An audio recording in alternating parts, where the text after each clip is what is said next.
Mexican authorities have captured El Chapo, the leader of the Sinaloa drug cartel, who escaped maximum security prisons not once, but twice. Now, the last time he escaped a maximum security prison was in July of 2015, but thankfully the military in Mexico was able to find where he was, and they conducted a raid at around 6:30 a.m. Eastern time and captured El Chapo. Now, as many as 5 individuals in the building were shot and killed during this raid.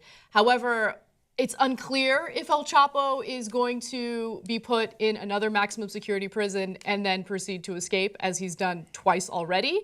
But the authorities in Mexico are trying to make a point about how they're not as corrupt as everyone thinks they are. The Marines specifically in Mexico are supposed to be less corruptible than other organizations within the country. It's good that he got caught. I don't know what this is going to do in terms of hurting the cartels in Mexico, specifically the cartel that he founded in 1980. But I guess it's good news. We'll see what happens.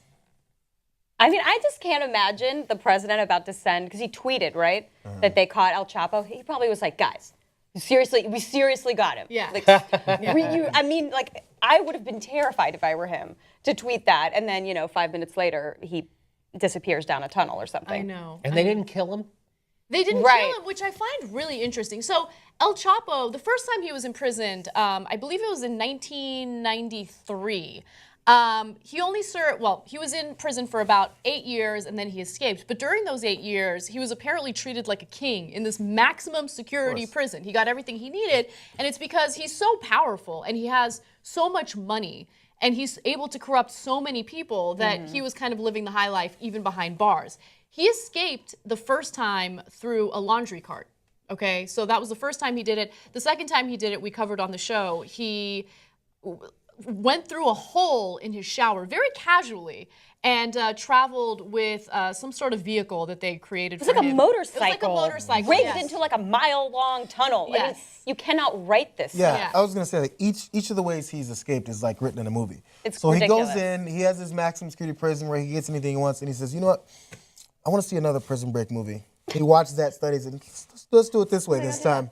He's like, he gets inspired by the theatrics that he ends up leaving with. So it has to be a movie where someone escapes with a laundry basket.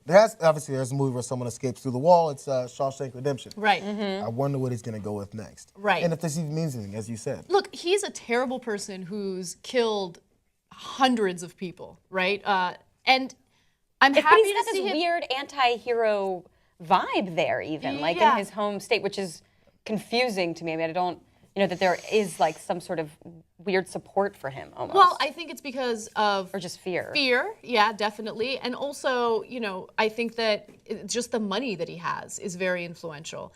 But look, capturing him was important because he's a bad person. He should be brought to justice. Whether or not he's actually going to be brought to justice is unclear, if you ask me. But is this going to solve the cartel issue in Mexico? No, not even close. It's kind of like the situation in the Middle East. We go after these militant leaders and we take them out with a drone strike, and the problem just continues growing. There's a fundamental issue when it comes to the war on drugs that fuels these powerful cartels. And so we really need to focus on that as well as bring someone like El Chapo to justice. During Prohibition in the United States, when we made alcohol illegal, we waited first until we got rid of all organized crime before we legalized it, didn't we? Right, yeah, no, that was what we did.